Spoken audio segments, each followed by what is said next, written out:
en cuanto al uso de antibióticos. Es un tema que implica importancia para poder trabajar al respecto.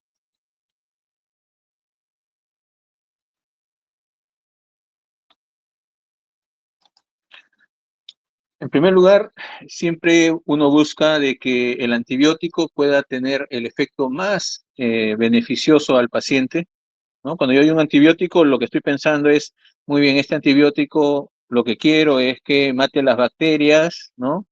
Eh, y no le cause daño al paciente, ¿no? Y esta actividad de matar a las bacterias lo haga, digamos, de una manera óptima, ¿no? De tal forma de que sea en el menor tiempo posible, ¿no? Y lo más importante es de que no cause, como les mencionaba, ningún daño al paciente. Para lograr eso es necesario conocer lo que es el análisis farmacocinético y farmacodinámico, ya de la farmacología, ¿no? Hoy en día lo que más se ha estudiado es lo que es justamente los que se llaman parámetros PK-PD, ¿no? PK de farmacocinética, PD de farmacodinámica, ¿no? Ya para lograr tener una dosis que en concentraciones terapéuticas puedan, digamos, llegar al lugar de la infección, que ese es un concepto importante, ¿no? A veces pensamos que lo que importa es que esté en el cuerpo del paciente y no es así. Los antibióticos tienen que llegar en concentraciones adecuadas al lugar de la infección.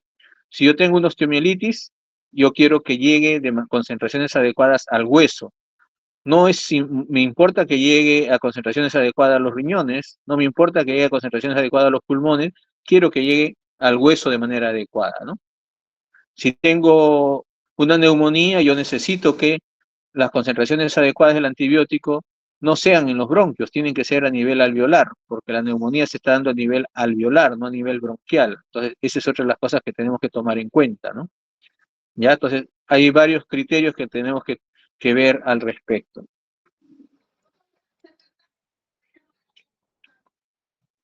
¿Ya? Y entonces, vamos a tener nosotros, pues, que tenemos que tomar en cuenta estos parámetros, ¿no? Ahora, ¿qué puede influenciar en el resultado de un paciente, digamos, al respecto, ¿no? Ya tenemos, por ejemplo, algunos factores del huésped, como la edad, el sexo, ¿no? La composición corporal, que tiene que ser con la grasa, la parte acuosa del paciente, ¿no? Porque en un neonato, por ejemplo, la cantidad de agua es mucho mayor, en una persona obesa la grasa corporal es mucho mayor, el embarazo que también modifica toda la condición fisiológica de una persona, ¿no? Y algo importante del huésped es la adherencia, ¿no? O sea, cumple con el tratamiento, no lo cumple, cumple los horarios respectivos, no los cumple, ¿no? Hay interacciones extrínsecas, ¿no? Que tiene que ver con aquello que consume el paciente, ¿no? Ya sea alimentos, alcohol, tabaco, ¿no? Otras drogas, ¿ok? Eh, hay factores que tienen que ver con los cuidados de salud, por ejemplo, el acceso al medicamento mismo, y miren, algo muy simple, ¿no? Que pueda, digamos, realmente el paciente tener acceso a él, eh, el tiempo, ¿no? ¿No? Los momentos en el cual están siendo cuidado del paciente, ¿no? Los cuidados eh, críticos que pueden darse, ¿no? Cuando hay una condición crítica, ¿no? El seguro médico, ¿no? El seguro médico, que es muy importante, digamos, también hay que tomar en cuenta, ¿no? Por otro lado está algo que ya tiene que ver con la misma infección, como es el patógeno, ¿no? Les mencionaba el sitio de infección y la capacidad del patógeno de evadir, ¿no?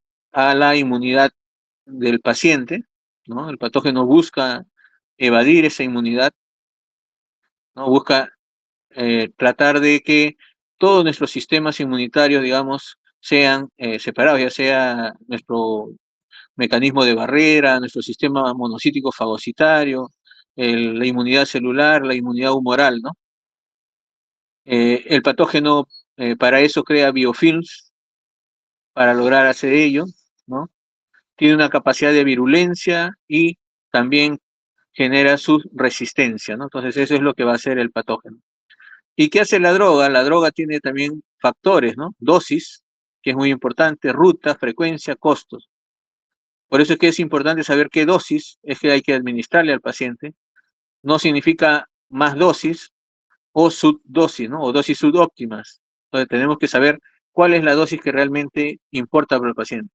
Muchas veces se dan dosis demasiado altas, por ejemplo, para infecciones urinarias, cuando en infección urinaria no necesita a veces dosis muy altas, o dosis muy bajas cuando necesitamos, digamos, tener dosis más altas, como por ejemplo en una meningitis para que pueda penetrar la barrera hematoencefálica, por ejemplo, ¿no?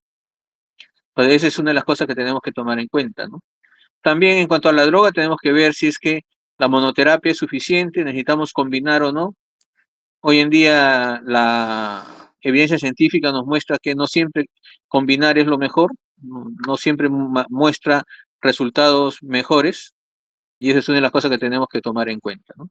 Y en todo esto, en medio está la farmacocinética y la farmacodinámica, ¿no? ¿Ok? ¿No? Que tiene que ver con el microbioma, la ligación a las proteínas, la genética propia del paciente, ¿no? El sistema inmune, la toxicidad, ¿no? Bien, vamos a tratar de dilucidar algunas cosas de esto en conceptos de que sean útiles para la práctica clínica, no necesariamente desde el punto de vista netamente teórico farmacológico, ¿no? Vean ustedes, este es el triángulo de Davis, ¿ya? Donde está el paciente, el antimicrobiano y la bacteria. Y miren la interrelación que hay en cada uno de ellos, ¿no? ¿Ok? La bacteria genera una infección, ¿ok? Y el paciente responde con su sistema inmune contra la bacteria, ¿no? Ahí hay una interacción, ¿ok? Por otro lado, uno da el antimicrobiano para que a través de la farmacodinámica mate a la bacteria, pero la bacteria de igual manera interactúa con el antimicrobiano, muchas veces generando una resistencia bacteriana, ¿no? Pero de igual manera, el antimicrobiano ingresó al cuerpo del paciente y por lo tanto, no solamente es que el antimicrobiano está actuando contra la bacteria, el antimicrobiano también está interactuando con el paciente, con el cuerpo del paciente. Y eso puede significar, pues, de que al paciente le genere toxicidad, pero también el paciente comienza a generar cambios en el antimicrobiano.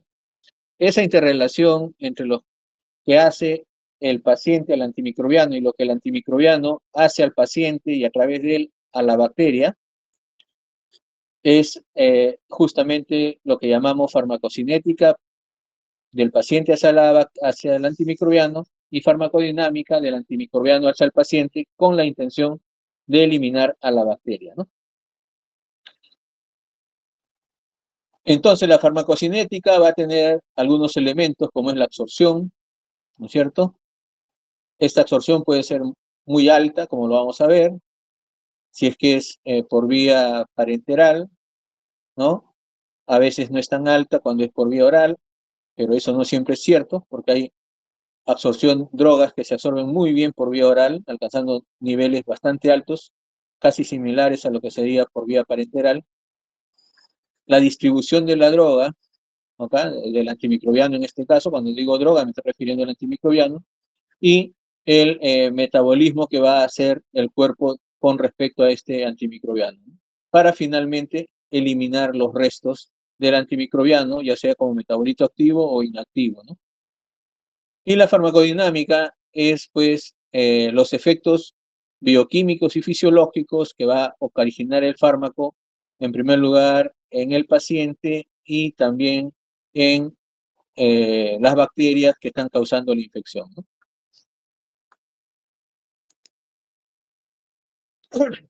Es importante saber la farmacocinética porque de lo contrario pensamos que a todos la misma dosis o el mismo fármaco va a funcionar igual, ¿no? Entonces, y eso no es cierto, ¿no? Entonces, la absorción tiene algunos elementos que es la biodisponibilidad y la constante de absorción, ¿no? La distribución tiene que ver con algo que se llama volumen de distribución. Habrán visto en farmacología mucho volumen de distribución, y eso como que suena un poco raro y no le prestamos mayor importancia, ¿no? Ya vamos a verlo, eso debe estar en las siguientes láminas. El metabolismo, ya eso sí tiene que ver con los citocromos P450 a nivel hepático y otros sistemas enzimáticos para metabolizar el fármaco, que a veces puede ser también a nivel renal, ¿ya? Y la eliminación finalmente, que es el clearance renal, ¿no? Para poder lograr de que este fármaco sea eliminado. Todo esto tiene que ver con lo que se llama el tiempo de vida media, ¿no? O la semivida, ¿no? Que es un concepto que también lo hemos escuchado, algunos me imagino que lo conocen bien, otros capaz no lo recuerdan tan bien.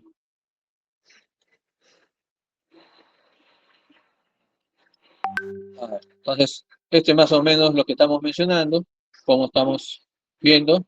Entonces, cuando hablamos de la absorción, la biodisponibilidad, vamos a estar mezclando con lo que se llama concentración máxima y área bajo la curva, AUC, no se olviden de eso, área bajo la curva y la concentración máxima, que son criterios claves. ¿Por qué? Porque la biodisponibilidad implica cuánto de droga llega al cuerpo y evidentemente al sitio de infección.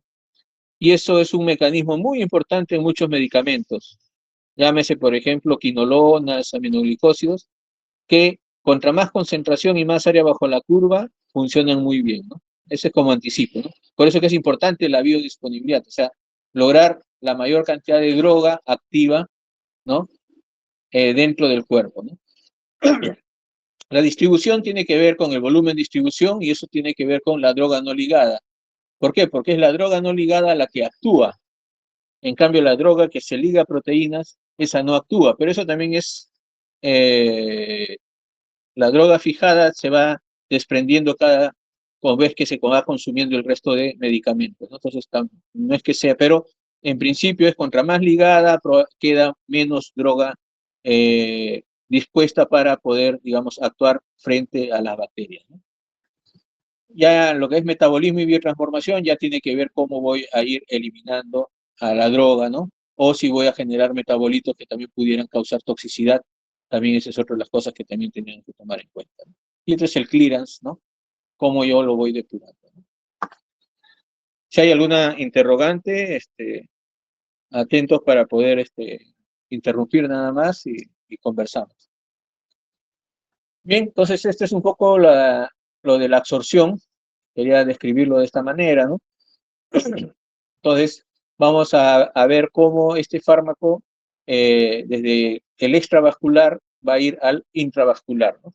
O sea, imagínense el fármaco como un medicamento, ingresa hacia nuestro tubo digestivo y desde ahí va a ser absorbido, ¿no? ¿No? A través de las vellosidades intestinales y de esa manera llega hacia el torrente sanguíneo.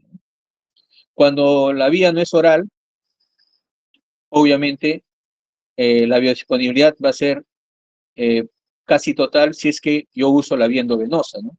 Si uso la vía intramuscular, también probablemente sea muy cercana a la vía endovenosa, porque la absorción por los vasos ahí va a ser mayor, ¿no? Pero como ya les decía, no siempre eso es absoluto, ¿ya? Porque la vía oral en algunos fármacos es muy buena, ¿no? La biodisponibilidad.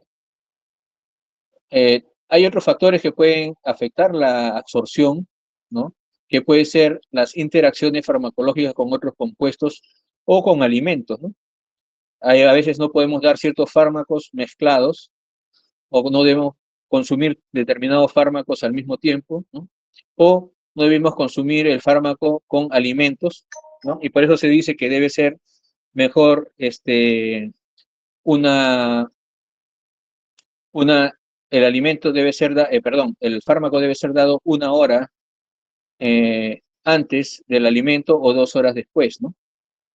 ¿No? Entonces eso deben haberlo escuchado, de haber consumido alimento, ¿no? Pero hay fármacos que no se alteran con esto, ¿no? Por ejemplo, ampicilina es un antibiótico que sí se afecta la biodisponibilidad con los alimentos, pero frente a ello tenemos a amoxicilina, que por el contrario no es afectada por el consumo de alimentos. Es decir, Esa es una de las ventajas, por ejemplo, que tiene amoxicilina frente a la ampicilina, el consumo que no es alterada por el consumo de alimentos, ¿no?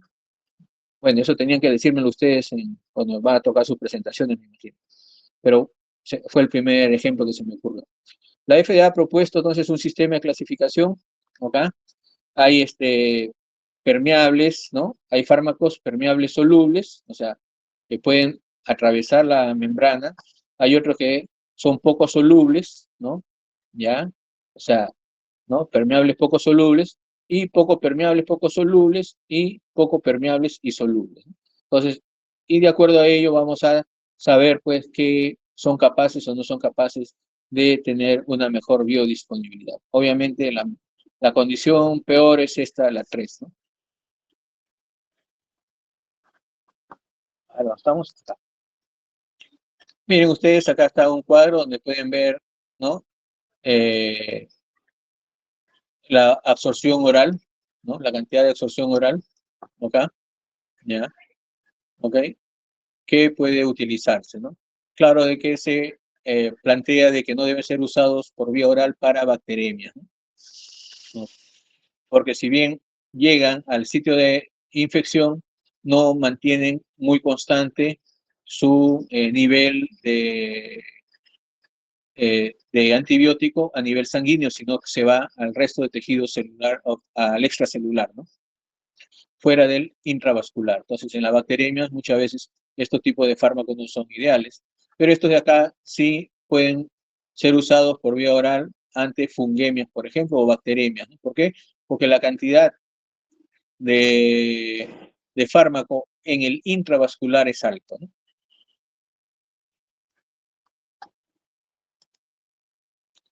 La distribución, esto es, tenemos aquí la distribución, nos va a mostrar pues algo importante que tiene que ver con que si el fármaco es liposoluble, ¿no?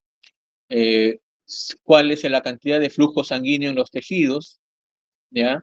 ¿Cuál es el pH? ¿No?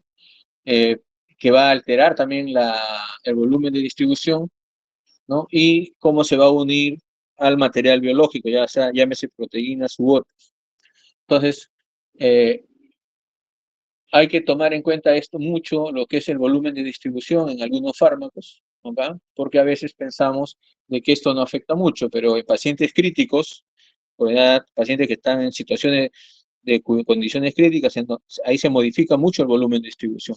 En las gestantes también se modifica el volumen de distribución, en obesos también se modifica el volumen de distribución, entonces va a cambiar la farmacocinética en ellos.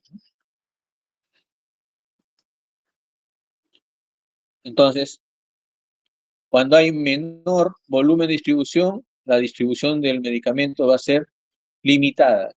Solamente se va a ir a determinadas partes del cuerpo, ¿no? Cuando hay mayor volumen de distribución, se distribuye por todo el organismo. Acá hay un ejemplo, ¿no? Si el volumen de distribución es de solo 5 litros, prácticamente el fármaco queda en el sistema circulatorio nada más. Entonces no llega más allá. Si el volumen de distribución va de 10 a 20 litros, va a irse a nivel extracelular. Entonces, su actividad a nivel extracelular va a ser buena, ¿no? Cuando la infección está ocurriendo en los intersticios, por ejemplo, ¿no es cierto? Entonces, el volumen de distribución es de 25 a 30 litros, es bueno, porque además va a llegar hacia el intracelular, es decir, va a actuar contra bacterias que están en el intracelular. Y eso, digamos, va a darle una capacidad mayor. Y cuando el volumen de distribución es de 40 litros o más, está en todo líquido corporal, ya sea intravascular, extracelular e intracelular. Entonces, para eso sirve el conocer el volumen de distribución para saber cómo va a ser distribuido el fármaco respectivo, ¿no? Y por qué algunos fármacos tienen ciertas limitaciones para poder, digamos, actuar, ¿no? Lo otro es la unión a proteínas, ¿no? Llámese albúmina, alfa-1, glicoproteínas, globulina, ¿no? ¿No? La forma unida, ¿ok? Va a quedar en el plasma, por su tamaño no puede atravesar las membranas biológicas, es decir, queda en el intravascular. En cambio, la forma libre va a actuar hacia los tejidos, ¿no? y se va a unir a los receptores y va a poder hacer su acción farmacológica contra el germen respectivo, ¿no? Y eso es muy importante, ¿ok? Entonces, eso es lo que tenemos nosotros que observar, ¿no? Para poder, digamos, acá tienen, por ejemplo, ¿no? El fármaco se liga a las proteínas, ¿no? ¿Ok? Y va a ser más complicado. En cambio, el fármaco libre sí se mete hacia adentro para actuar a nivel del receptor, ¿ok? ¿Ya? Y si sale, ¿no? ¿No? El fármaco puede volver a ingresar, ¿no? Ahora, siempre va a haber una alternativa muchas veces, ¿no?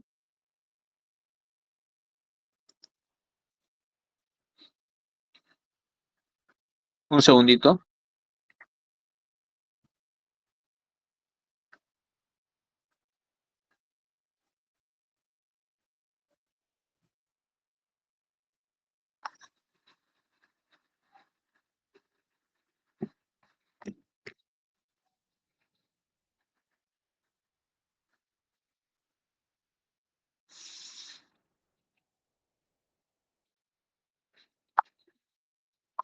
Ya, tenemos pues, por ejemplo, en cuanto a la distribución también, la unión a proteínas, cuando es menos del 90%, ¿no? La mayor cantidad del fármaco va al sitio de acción, pero si es mayor del 90%, acá también vamos a tener que hay una elevada, perdón, eso va a hacer de que el fármaco no esté unido, ¿no? Hacia el sitio de acción donde tiene que actuar el antibiótico, ¿no? Entonces, ahora, otro de los elementos que si bien la droga libre también ayuda a que haga, digamos, su actividad, también es cierto que se puede ir por el riñón y ser eliminada más rápida, ¿no? ¿Ya? Y de igual manera puede ser biotransformada y generar metabolitos y irse más rápido. Todo tiene sus pros y sus contras, ¿no? Porque a veces la droga ligada, cuando no, puede el albúmina, puede ir eliminando también y hacer lo que se desligue, digamos, para mantener un balance entre droga ligada y droga libre, ¿no? También no es que sea totalmente así cerrado esta parte, ¿no? En cuanto al metabolismo, bueno, ahí ese es el tema que normalmente ya es un poco más pesado, ¿no? Normalmente no basta con que sepamos bien que hay reacciones de fase uno y de fase 2, ¿ok? Eso tiene que ver más que todo a nivel hepático, ¿no? Donde vamos a saber de que los fármacos, digamos, pueden ser activados, inactivados o convertirse a un sustrato activo, ¿ya? Entonces, con actividad ya sea superior, menor o equivalente a la del compuesto inicial, ¿ya? Y en las reacciones de fase 2 pueden mostrar un polimorfismo en el cual hay una conjugación inicial con moléculas más grandes, lo que va a aumentar su polaridad y su eliminación. Es decir, que cuando los fármacos tienen reacciones de fase 2, puede ser un poco no prevista su acción, ¿no? Entonces, eso es una de las cosas que tenemos que tener muy en cuenta, ¿no? ¿Ya? Acá tenemos el metabolismo, ¿ok? Esta es la fase 1, ¿no? Con las reacciones que se va a ocasionar, ¿ok? ¿No? Mayormente lo que se busca es que elimine metabolitos activos, ¿no? Ahora, hay fármacos que no producen esta biotransformación, por si acaso, ¿ya? Entonces no ocurre en eso, ¿ya? Entonces, eh, y esa es una de las cosas que tenemos que ver, ¿no? Ahora, recuerden esto, los fármacos metabolizados en reacción de fase 1 ven más reducida su eliminación en caso de insuficiencia hepática que los de fase 2, ¿no? Es decir, es aquellos fármacos en donde muchas veces estamos obligados a modificar la dosis porque su eliminación es netamente hepática, ¿no? En cambio, en los otros permite, pues, otros tipos de eliminación, vía conjugación y la vía renal, ¿no? Bueno, llegamos a la excreción en lo que es la farmacocinética, el proceso de eliminación fisiológica de un fármaco, ¿no? Puede ser ya sea que lo han transformado o simplemente tal como entró al cuerpo, ¿ya? Entonces, cuando es por excreción renal, tiene que ver con filtración glomerular, ¿no es cierto? Que es como si fuera el agua que pasa nada más, o secreción tubular, que es ya algo más activo, pero también existe una reabsorción tubular, ¿no? O sea, que es capaz de reingresar hacia el organismo, digamos, para volver, digamos, a ser metabolizado, ¿no? Pero hay factores que van a modificar esta eliminación, ¿no? Como todos sabemos, la insuficiencia renal evidentemente es uno de los elementos que más va a poder, digamos, afectar la eliminación de un fármaco. Pero ojo que también cuando hay una insuficiencia cardíaca, donde hay una disminución de la perfusión renal, también altera, ¿no? O sea, no habiendo una insuficiencia renal propiamente dicha, ¿no? Va a originar esto, ¿no? También estamos que hay una, en ancianos hay una disminución del aclaramiento renal. No sé si ustedes escuchan gritos, yo estoy en la emergencia del hospital, así que son esos, así que no se preocupen. Este, este es el Hospital Carrión y ocurre cuando hay eh, la desesperación, a veces justificada y a veces no justificada, ¿no? Pero bueno, ese es otro tema. Eh, También puede ser porque el pH de la orina se modifica y por lo tanto, digamos, también va a modificar la eliminación renal del fármaco, ¿no? Entonces acá vean ustedes cómo es la cinética de la eliminación, no vamos a entrar un poco en esto, ¿no? ¿Ya? Pero tiene que ver mucho con que cómo voy a dar mi dosis de mantenimiento, es decir, qué tan rápido es eliminado, y eso tiene que ver con otros criterios farmacocinéticos, como es el tiempo de vida media. Solamente para recordarles, el tiempo de vida media es el tiempo en que el cuerpo elimina el 50% de la droga o de la concentración de la droga que se tiene, ¿no? Por lo tanto, en la primera vida media, o sea, y la vida media depende de cada fármaco, ¿no? Un fármaco puede tener una vida media de 1 hora, 30 minutos, 2 horas, 3 horas, 5 horas, ¿no? Esa es su tiempo de vida media. O sea, ¿qué quiere decir? Que en 5 horas, que sería una vida media, va a eliminar el 50% de las dosis, ¿no? Estamos agarrando un ejemplo, ¿no? Este fármaco tiene un tiempo de vida media de 5 horas, ¿ok? Entonces, lo que tenemos que entender es que en 5 horas, en las primeras 5 horas, va a eliminar el 50% de la dosis, ¿ok? O sea, el porcentaje de la dosis eliminada es el 50%. A las 10 horas, el porcentaje de dosis eliminada va a ser el 75%, ¿ok? A las 15 horas va a haber eliminado el 87.5%, porque se dan cuenta que es el 50% de lo que va quedando, ¿ok? ¿Ya? Entonces, recién con 5 vidas medias, casi he eliminado toda la droga, ¿no? O sea, toda la dosis que había administrado, ¿no? ¿Ok?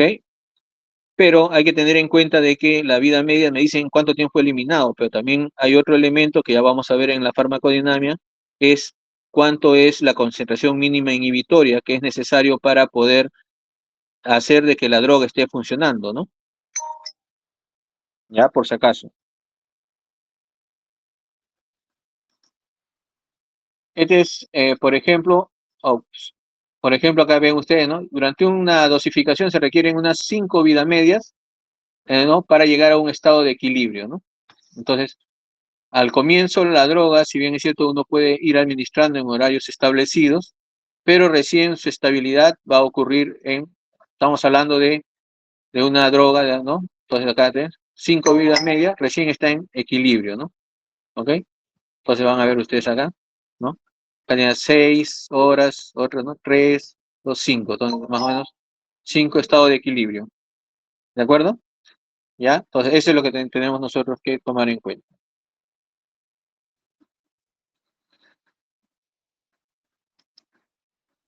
Y de ahí vienen estos parámetros farmacocinéticos, ¿ok? Que se llama concentración máxima, ¿ok? Concentración máxima. ¿Cuánto alcanzo yo? El pico máximo que puedo alcanzar. Después va a caer. Y esto de acá, por la vida media, esto de acá se llama área bajo la curva, ¿no? Entonces, acá cae de acuerdo a la vida media. Es lo que va a caer, ¿no? ¿Ya? Entonces, y esto viene a ser el área bajo la curva. Muy bien, vamos a hablar de farmacodinámica ahora, que tiene que ver con el efecto sobre los microorganismos, así como sobre las células del huésped, ¿no?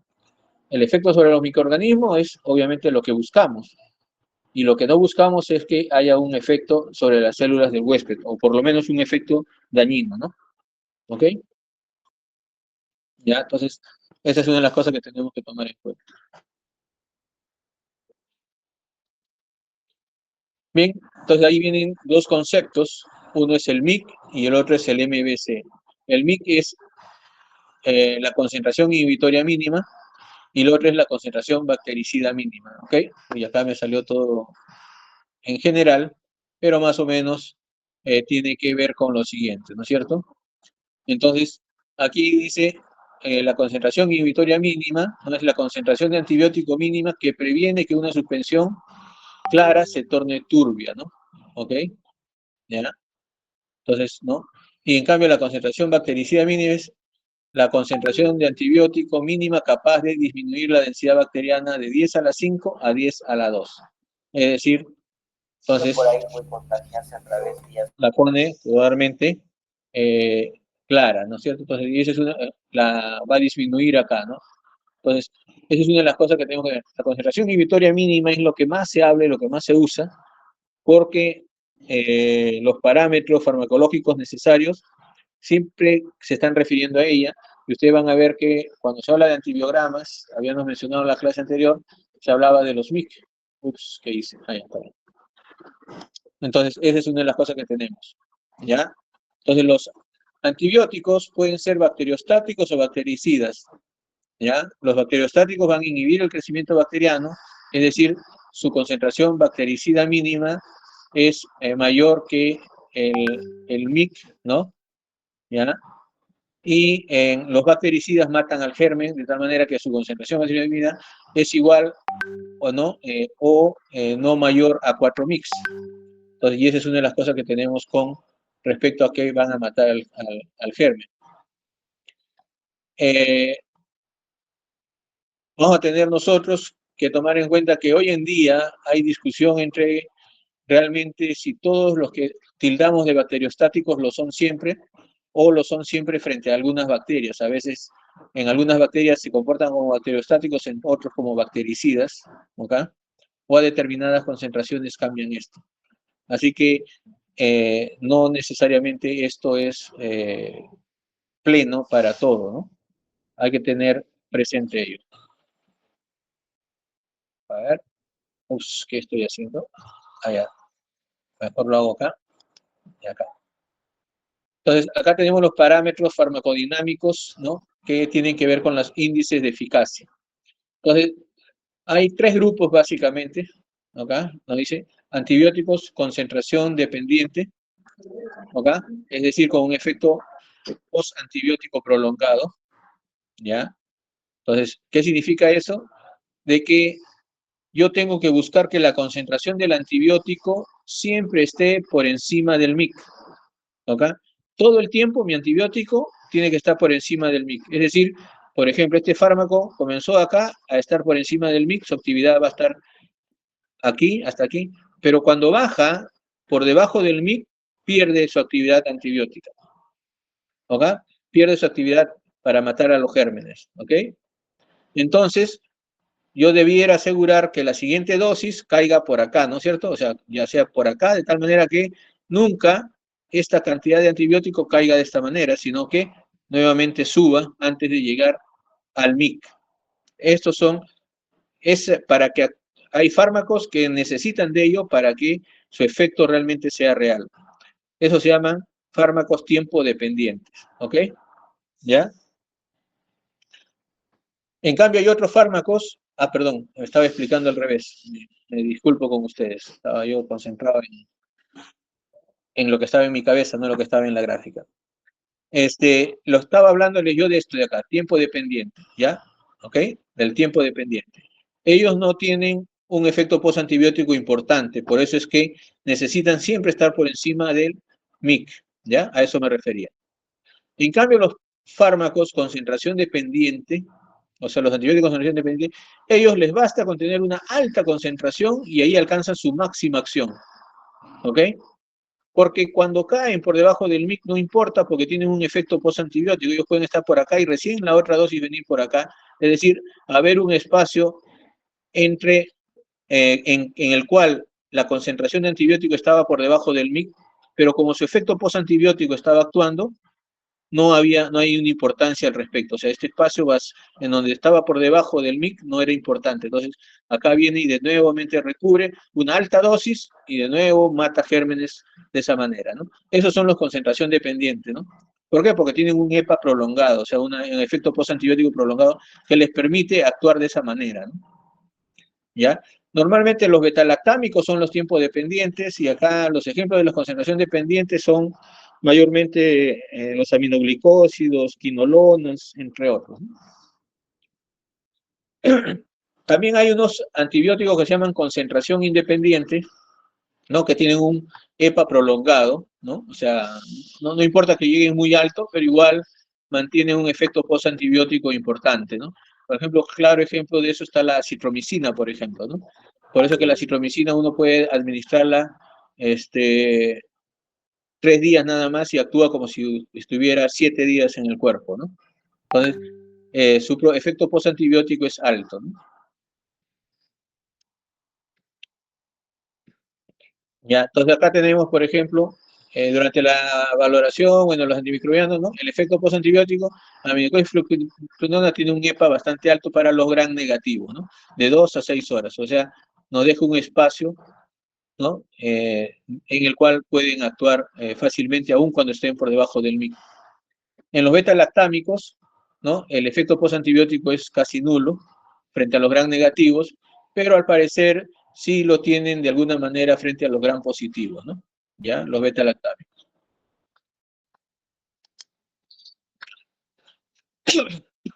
Aquí tenemos, por ejemplo, algunos perfiles farmacodinámicos, ¿no? Y el efecto postantibiótico. O sea, los que son tiempo dependiente son estos de acá, como les hablaba, los beta-lactámicos, con un EPA bajo. Los que son concentración o área bajo la curva, fundamentalmente llamados así, ¿ok? O tiempo independiente, también llamados, son estos de acá, con un EPA prolongado. Y los que tienen una farmacodinámica mixta, ¿no? Son concentración dependiente y a la vez de área bajo la curva, son los aminoglicósidos, por ejemplo, ¿no? Metronidazol, ¿ya? Entonces, ellos son los que tienen, digamos, un buen perfil, y la daptomicina, que es un antibiótico que no lo tenemos nosotros, que sería fabuloso tenerlo. De ahí tenemos lo que viene a ser lo mismo que les había explicado realmente, acá, para que se ilustre un poco más. Este es el pico, ¿ok? ¿Ya? Entonces van a eliminar las bacterias mucho más alto ahí al respecto, ¿ok? ¿Ya? Entonces el objetivo con este tipo de fármacos es tener dosis altas, ¿ya? Contra más alta la dosis, mejor, ¿no? Y de esa manera va a actuar, ¿ya? Entonces, un área bajo la curva contra la concentración mínima inhibitoria mayor a 25-30, ¿no? Para infecciones no graves, pero tiene que ser mayor a 125 para infecciones graves o en inmunodeprimidos, ¿no? La daptomicina necesita que sea 666 veces mayor, ¿ya? En estos casos hay un efecto postantibiótico, ¿no? Este es el otro ejemplo en lo que es tiempo dependiente. Entonces, el objetivo de la terapia es conseguir una larga exposición al antibiótico, ¿no? Entonces, necesitamos de que esto nunca caiga por efecto, porque el efecto postantibiótico es bajo. Tenemos que lograr de que esto permanezca así. Y el MIC tiene que ser 4 veces de preferencia, ¿no? Para que no caiga tan bajo, ¿no? Entonces, no podemos hacer que caiga, se acerque mucho al área del MIC, porque ahí perdería su eficacia, ¿no? Y aquí tenemos, pues, más o menos las concentraciones que son necesarias, ¿no?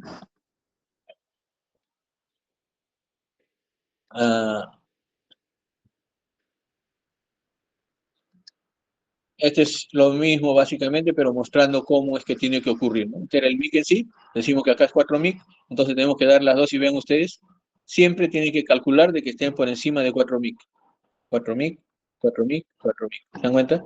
Entonces las dosificaciones se calculan para eso, ¿no? Entonces dirán, yo voy a calcular, bueno, no, lo que tenemos que hacer es, cuando se trata de beta-lactámicos, es decirle al paciente que tienen que cumplir rigurosamente, si es cada 6 horas, cada 6 horas, cada 8 horas, no hay que me olvido, tomo mi dosis más tarde, no, tengo que cumplir mi dosificación como debe ser, ¿no?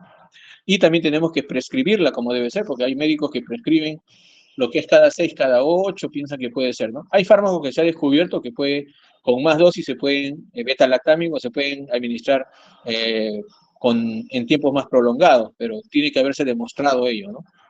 Amoxicilina es uno de ellos, por ejemplo, ¿no? Que se ha demostrado que puede darse a intervalos más largos, pero con dosis más altas, ¿no? Esta es concentración independiente con prolongado EPA, ¿no? Entonces, esto es porque ya se demostró de que va a hacer, digamos, de que haya un efecto aún por debajo de que esté, digamos, del MIC. Entonces, y basta con una concentración. Es decir, en este momento ellos matan más bacterias de lo que uno espera y por lo tanto, con el residuo de antibiótico que queda, es capaz de mantener todavía que no crezcan ningún antibiótico de los que todavía están vivos, ¿no? Esa es más o menos la explicación de todo esto, ¿no? Entonces, bueno, este es un grupo de parámetros de farmacodinámica que correlacionan con la eficacia, ¿no? Al respecto, no vamos a detenernos mucho en ello para poder ver. Entonces, aparte de eso, hemos hablado de cómo los fármacos pueden actuar y pueden ir a contraatacar hacia las bacterias que nos están haciendo daño, pero también tenemos que tomar en cuenta otro elemento, ¿no? Cuando yo doy un antibiótico, hay algo que se llama dosis terapéutica, ¿ok? Pero también hay un límite que es la dosis tóxica. Entonces yo siempre tengo que mantenerme dentro de la dosis terapéutica, porque de lo contrario puedo llegar a una dosis tóxica. Por suerte, la mayoría de los antibióticos casi no alcanzan mucho la dosis tóxica, salvo algunos de ellos, como vancomicina, algunos que pueden generar nefrotoxicidad, pero hay que tomar en cuenta, digamos, cuáles son nuestros rangos, ¿no? La cefalosporina, los penicilínicos tienen rangos altos, ¿no? Terapéuticos altos, de tal manera de que el espacio entre dosis terapéutica y dosis tóxica es muy alto, de tal manera que difícilmente se llega a ese nivel de dosis tóxica, ¿no? Pero hay otros fármacos en donde la dosis terapéutica está muy cercana a la dosis tóxica, por lo tanto el rango terapéutico es pequeño, ¿no? Entonces, no, y tenemos que tener cuidado. Vean este caso, ¿no? La dosis, entonces se va acumulando y pudiera yo llegar en algún momento a una dosis tóxica, ¿no? ¿Ya? O en otros casos, rápidamente, por dar demasiada concentración, puedo llegar a dosis tóxica, ¿no? Entonces, también algo que tenemos que ver es que existen fármacos hidrosolubles y liposolubles, ¿ok? Los hidrosolubles son los beta-lactámicos, aminoglicósidos o glicopéptidos como vancomicina, por ejemplo. Los lipofílicos, perdón, hidrofílicos y lipofílicos, o sea, ¿no? No solubles, estoy cogiendo el término. Lipofílicos son los macrólidos, fluorquinolonas, tetraciclina, rifampicina. ¿Qué tiene que ver con todo esto? Cuando son hidrofílicos los antimicrobianos, su volumen de distribución son limitados porque obviamente al ser hidrofílicos no permite su ingreso a nivel de grasa, ¿no es cierto? Entonces, el tejido graso no les permite, digamos, distribuirse, ¿ya? Entonces, ahí va a haber el tema de la difusión a través de la membrana plasmática, también va a haber un problemita, ¿ok? Y eso es una de las cosas que tenemos que ver, ¿no? ¿Ya? Entonces, eh, en cambio, los antimicrobianos lipofílicos tienen una ventaja que su distribución va a ser a gran volumen, es decir, se distribuyen por todo el cuerpo, digamos, por su característica lipofílica, ¿de acuerdo? O sea, el volumen de distribución tenía que ver con un factor, pero esta es la característica del antimicrobiano, por si acaso. Lo otro era el volumen de distribución. Y entonces, en este caso, ellos se van a distribuir fácilmente, ¿no? Difundir por la membrana plasmática de células eucarióticas, ¿no? ¿Ok? Pueden atravesarla fácilmente la membrana plasmática. Acá tenían dificultad para atravesar y por eso necesitaban cómo atravesar la membrana plasmática. Necesitan, digamos, ciertas formas de hacerlo, como las proteínas ligadoras de proteínas, etcétera, ¿no? ¿Ya? Y entonces, mayormente la actividad frente a patógenos intracelulares es buena con este tipo de antimicrobianos lipofílicos, ¿no? ¿Ya? Entonces, en cambio, los antimicrobianos hidrofílicos no tienen esa capacidad de ingresar frente a esos patógenos intracelulares, ¿no? ¿Ya? Estos lipofílicos son eliminados por metabolismo hepático, ¿no? Y estos serán eliminados por metabolismo renal, ¿ok? Y finalmente, entonces, tenemos que ver que por un lado tenemos la farmacocinética, por otro lado tenemos la farmacodinámica, ¿ya? Este tema es bastante largo, eh, si tuviéramos que comenzar a discutir cómo es en cada grupo especial que hay, este es en el grupo mayor de pacientes, ¿no? Lo que hemos hablado hoy día es lo que ocurre en la gran mayoría de pacientes, pero hay grupos especiales. Ya les mencioné, los obesos, neonatos, pacientes en shock, en estado crítico, ¿no? En unidades de cuidados intensivos. Son pacientes en donde toda esta farmacocinética y farmacodinámica puede tener variaciones importantes y que hay que valorarlas de acuerdo a su condición, ¿no? Entonces, y esa es una de las cosas que tengo que ver. Y la interacción, pues, entre estos dos, ¿no? Entre lo que ocurre acá y lo que hace el paciente, va a tener la farmacodinámica y la farmacocinética es la relación que llamamos PK-PD, ¿no? ¿Ok? Y que nos ha dado esos parámetros farmacológicos, ¿no? Que hemos dicho, ¿no? Concentración dependiente, área bajo la curva y tiempo dependiente, ¿no? Y de eso va a significar la cura o falla en el tratamiento de las infecciones. Pero ojo que eso tiene que ver pues con una prescripción adecuada, ¿no? Esto al final se traduce en una prescripción adecuada que tiene que ver con dosis adecuada, intervalo de dosis adecuada, ¿no es cierto? Vía de administración adecuada, ¿ok? Tiempo de tratamiento adecuado, ¿no? Entre otros puntos que tendríamos que tomar en cuenta. Bien, esta es mi parte que yo les iba a presentar. ¿Preguntas?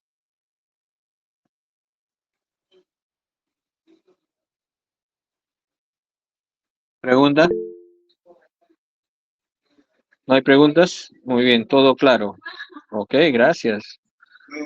Ok. Bien, doctores, entonces les toca a ustedes